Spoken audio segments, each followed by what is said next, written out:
Now, Oprah has had her fair share of problematic friends, like celebrity Brazilian healer John of God, who was featured by Oprah and was charged with harming people. Now, he calls himself John of God, which already rubs me the wrong way. Like, no one's a god, easy, you're not a god, like, please, I can't. He dwells in the Brazilian village of Abadiânia. I'm sorry, I'm so bad at just everything. It's an unremarkable countryside transformed into a fanciful spiritual tourist mecca for his believers, where everybody wears white and waits in line for a moment with the celebrity healer they've come to see. 60 Minutes did a special about John of God, and here's a little bit more about him. He calls himself John of God, but there's nothing godly about him. Thousands of people flock to him, hoping for a cure to their pain, but leave fleeced of their money.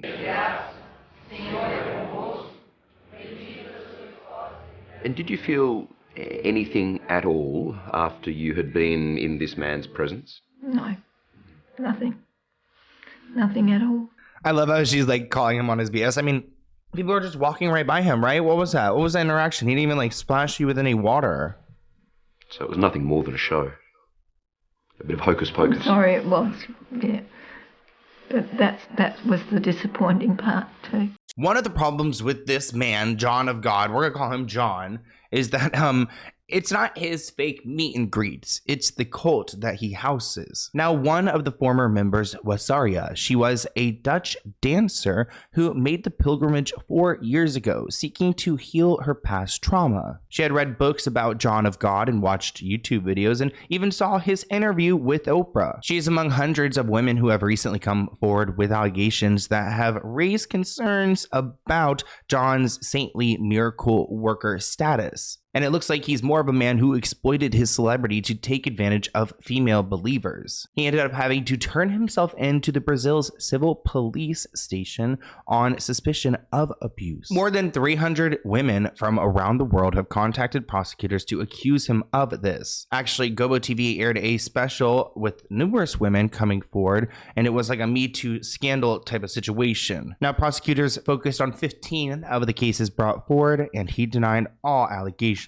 Someone you guys have definitely heard of before is Harvey Weinstein. Like, while we're talking about Me Too, let's talk about Harvey. Oprah and Harvey have had a professional relationship that stretches back 2 decades. There are many photographs of her kissing and hugging the mogul at award ceremonies and events sponsored by the Weinstein Company. She has starred in and produced movies that his company has distributed, including The Butler and The Great Debaters. He has been accused of harming over 80 women. Actually, one, in fact, named Oprah Winfrey, saying that in 2014, she was brought into his hotel room and he used his relationship with Oprah Winfrey to groom his victim. The victim claims that she was impressed by Harvey when they met in London because he had Oprah swinging off his arm. She said, quote, "I thought obviously this man has something amazing in store for me." She alleges that she met with Harvey in a hotel room to show off her reel, but he just wanted to use her for her body. Took hold of me and pretty much forced me to walk with him to the bathroom, where he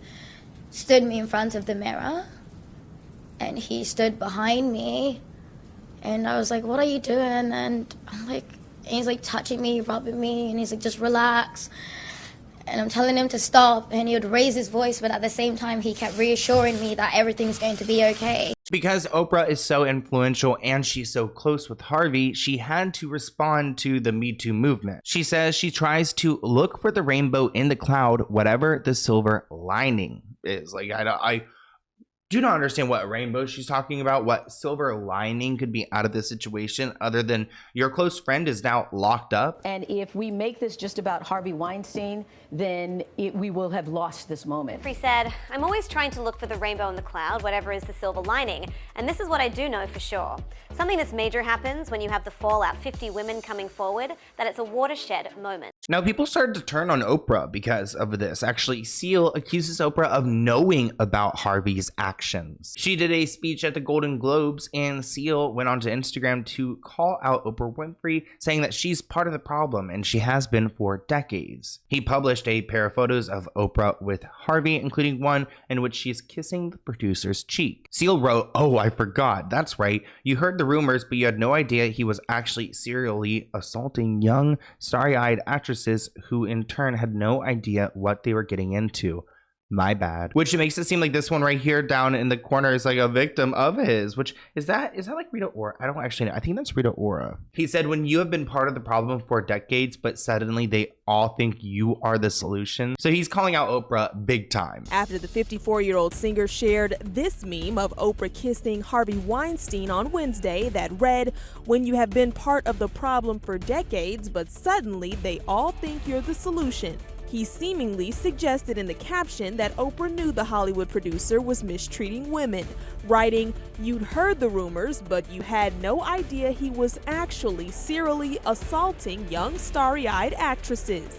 Rose McGowan is also outspoken and has said her piece about Oprah. This headline reads that Rose said that Oprah is fake as they come. Reports write that Rose McGowan was one of the first of dozens of women to accuse Harvey Weinstein of the R word, which he has denied. Rose has publicly accused Oprah of being as fake as they come, calling out her for her friendships with Harvey Weinstein and Russell Simmons, who have been accused of harming other people. She even tweeted, "I'm glad more are seeing the ugly truth of Oprah. I wish she was real, but she isn't." From being pals with Harvey to Russell Simmons, she's about supporting a sick power structure for personal gain. Then she put hashtag lizard. Is she trying to call Oprah a lizard? Oh. Dr. Oz is someone who has become more and more controversial over time. Dr. Oz first appeared on Oprah's show in 2003. Following his appearance on the Oprah show, she liked him, so he came on over 60 more times. His popularity on Oprah's show led to the launch of his own program, The Dr. Oz Show, in 2009, which was co-produced by Oprah. Now, there are various reasons why Dr. Oz is problematic. He promotes pseudoscience and alternative medicine, which sometimes works, but sometimes doesn't. Like when it comes to treating addiction or weight loss, like maybe the psychic medium won't be able to help. He also spreads misinformation. He's made misleading claims about various health topics like arsenic levels in apple juice, which was refuted by the FDA. There's also the problem of conflict of interest, because Dr. Oz does have an influence. He is a doctor. He's got a television show. He could easily be products or given a fat paycheck for a sponsorship for something that doesn't really work, kind of leveraging his role as a doctor, his title as a doctor, to give people whatever will pay the highest price. Another doctor who does not belong on TV, and thank God he's not on it anymore, is Dr. Phil. Dr. Phil also appeared on the Oprah Winfrey Show in the late 90s. He became a regular on the show like Dr. Oz, but he got into the game pretty early. He got his own show in 2002 titled The Dr. Phil Show. This was also produced by Oprah's company, and we've made videos about Dr. Phil and how his show has put teens in dangerous environments, the teen industry camp situation where they're sent off and worked to the death, pretty much like Bad Baby was. Allegations of the show include manipulating and mistreating guests, enabling addiction. I actually have talked about stories where he's provided alcohol to people appearing on his show. Reports from employees describing a toxic work environment marked by verbal abuse, fear, intimidation, racism, wow, everything, leading to widespread mental health issues among staff. So the Dr. Phil show, everyone's unwell. Dr. Phil's also not a doctor anymore. He gave up his license in 2006. So is he really the person to go and provide this kind of service, especially on television? He's been accused of exploiting vulnerable individuals for entertainment purposes, absolutely, and perpetrating racial stereotypes that have further tainted his reputation and Oprah's. I mean, the show is Oprah's work. Thank you for watching this clip from the Let's Get Into It podcast. To view the full episode, visit the link listed below.